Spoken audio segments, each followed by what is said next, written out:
하마 네트워크스를 한번 볼게요. 이 종목을 통해서 우리가 공부할 게 몇 개가 있는데, 여기를 보게 되면 상당히 규칙적입니다. 이렇게 올라왔던 그림이 저항이 되죠. 이렇게. 그죠? 그래서 안착을 못하고 걸렸어요. 그래서 시야가 좁은 자리를 보게 되면 저런 자리가 잘 안 보이죠. 그래서 저기를 연결해 보면 이렇게 되는 거죠. 주봉에서. 그리고 일봉에서 이렇게 되는 거고요. 그죠? 이렇게. 자, 그런데 이런 자리를 또 한번 주목해 볼 필요가 있는 게 뭐냐면 여기를 한번 볼게요. 여기. 이 가격대. 여기를 보게 되면 상당히 복잡한 것처럼 보이지만 저항을 받았잖아요. 그리고 저항을 받았고요. 근데 또 저항을 받았어요. 그죠? 근데 이제 올라갔었잖아요. 근데 내려오니까 다시 지지했다가 여기 머물러요. 그러다가 휘져요. 이렇게. 그죠? 그래서 안착을 하지도 못하고 뭐도 못하는데 그 다음에 밀리는 자리를 보게 되면 여기 지지하장에서 또 깨지진 않아요. 그죠? 이렇게. 그리고 나서 다시 지지하고 올라갑니다. 그죠? 그래서 이 고가를 다시 갔다가 지금 주가가 약간 밀리는 형국이잖아요. 그런데 이렇게 만들어지는 동안에 추세선이 형성이 되죠. 이렇게 저점이 높아져가는. 그리고 저항이었던 자리가 다시 지지로 바뀐 형국이 됐죠. 그래서 여기가 이 가격대를 보게 되면 가만히 보면 3,400원에서 3,900원 사이 약간 편차가 좀 있죠. 편차가 있죠. 3,400원에서 3,900원 선이면 한 이쯤 되겠죠. 그죠? 이게. 그런데 여기가 깨진 않아요. 근데 여기서 단기적인 흐름을 보게 되면 저점이 이렇게 높아졌죠. 이렇게 자연스럽게 올라갔는데 흐름을 깨기 시작한 자리가 이 자리라는 걸 알게 돼요. 이렇게 그죠? 이렇게. 그러면 지지도 있죠.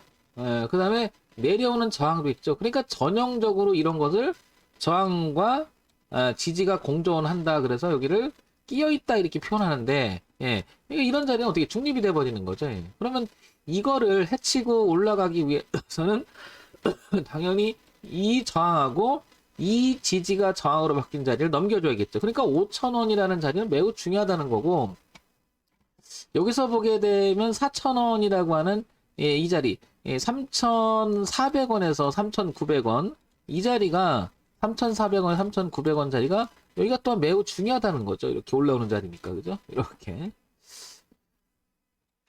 이거 죄송합니다. 기침이 잡고 나서. 이렇게 되는 거죠. 이렇게. 그러면 5,000원하고 이 자리가 이렇게 끼어 있죠. 그러면 여러분 이거 보고 매매하고 싶어지십니까? 저는 별로 안 하고 싶다라는 거죠, 이게. 왜냐면 이게 영역에서 보기엔 올라가려면은 5,000원의 매물도 출현이 될 수가 있고, 그죠? 물론 내려오면 이 자리가 지지와 저항으로 형성이 됐기 때문에 지지대가 더 많은 건 사실이죠, 그죠? 그래서 여기는 지지대가 빵빵한 게 있어서 소위 말해서 여기를 이탈하게 되면 손절할 생각하고 이걸 바라볼 수는 있겠죠, 그죠? 이럴 때 이제 우리가 필요한 게 뭐 내재적 가치라든지 재료라든지 테마에 형성되면서 한 그 테마 종목에 끼어 있는지 업황이라든지 이런 걸 보는 거겠죠, 그죠?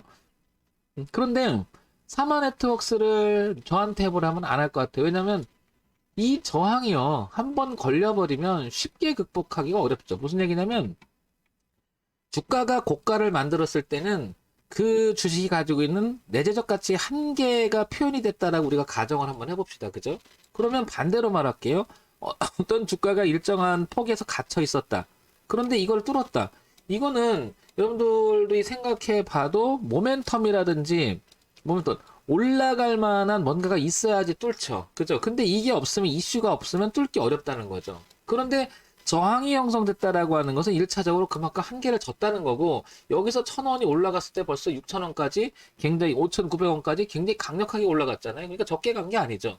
어떻게 보면 눌림이라고 표현돼서 이 부분을 보게 되면 하나의 하락 영역에서 상승 영역으로 가고 있을 길은 가고 있는 길목에 있는 건 분명해요. 그래서 여기가 제 눈에는 확실하게 이렇게 구별짓는 그 영역으로 보이거든요. 이렇게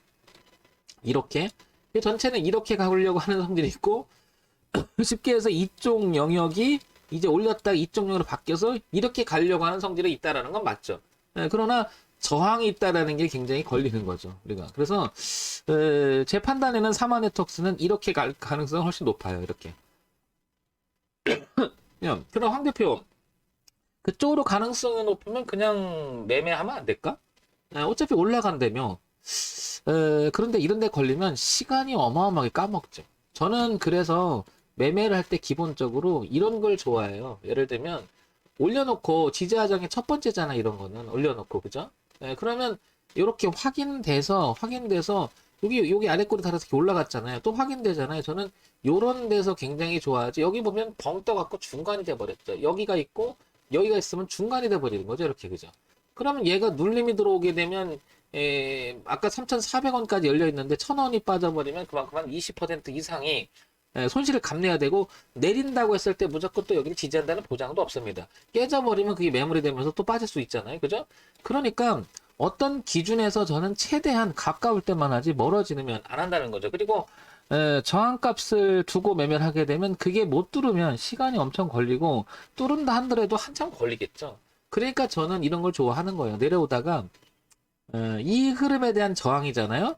이걸 돌파시켜 놓고 지지하고 나가는, 여기를 되게 좋아하는 이유가 짧으니까. 손절 짧죠, 잘못되면. 근데 나가는 공간은 굉장히 넓죠. 그리고 이거는 저항이라고 하는 강력한 흐름에 대한 메시지가 이 시장을 보고 있는 사람들은 다 여기 저항 있다는 걸 아는데, 뚫었다 그러면 어떻게 될까요? 동조하는 현상이 일어나고, 그 다음에 내용이 여기서 조금만 하나의 뭐라 그럴까요?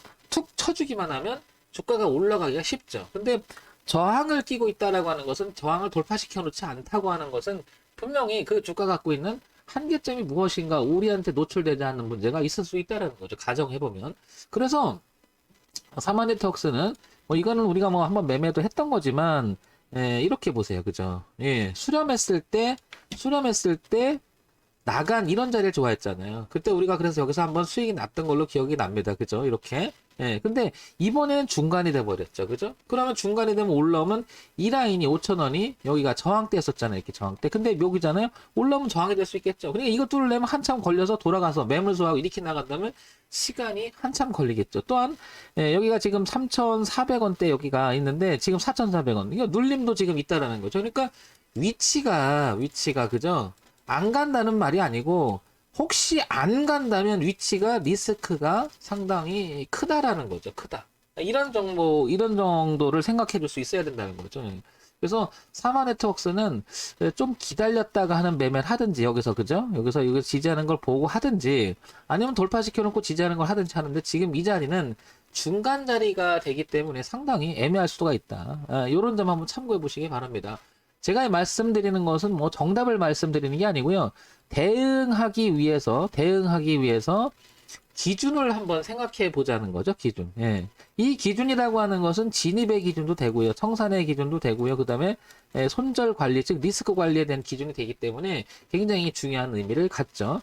자, 요런 점을 한번 보시고요. 지금 제가 GL 팜텍을 이렇게 수익 난 걸 올려놨는데, 요걸 보시면 GL 팜텍은 월봉에서 넘어가는 여기가 오늘이, 그죠? 요번 주가 굉장히 중요했던 포인트입니다. 여기가, 그죠? 빼꼼 머리들.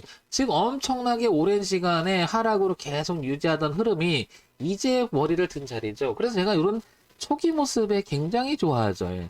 굉장히 좋아하죠. 지금 들어가라면 안 들어가죠. 왜냐면 중간이 돼 버리는 거죠. 잘못되면은 이 흐름을 깼을 때 손절을 해야 되는데, 그죠? 멀어져 있다는 거죠. 그죠?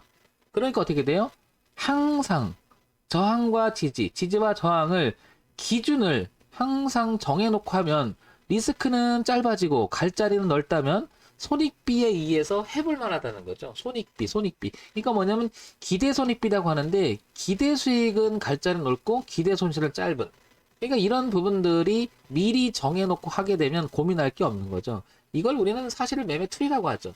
이런 것을, 디테일한 부분을 내가 매매를 어떻게 해서 상당히 잘 정해놔야 된다는 거죠. 미리. 그래야 매매 툴이 있는 거죠. 왜냐면 자기 느낌대로 하고 더 갈 것 같다, 못 갈 것 같다, 이런 느낌으로 하면 안 되죠. 그죠? 우리가 기준을 잡는 것은 매우 중요하다. 그래서 주식 매매를 할 때 결국은 가격을 가지고, 가격 기준을 가지고 사고 파는 거기 때문에 기준 있는 매매를 한번 생각해 보시기 바랍니다. 그래서 조금 전에 GL팜텍은 초기 모습이었지만 사마네트웍스는 초기 모습이 아니고 진행된 모습이기 때문에 조심할 필요가 있다라는 거죠. 자, 이런 점 참고해 보시기 바랍니다. 전문일집 황철종 대표였고요. 좋아요, 구독, 그리고 알림 설정하셔서 기본 매매 툴 완성하시는 데 도움이 되는 그런 방송이 됐으면 좋겠습니다.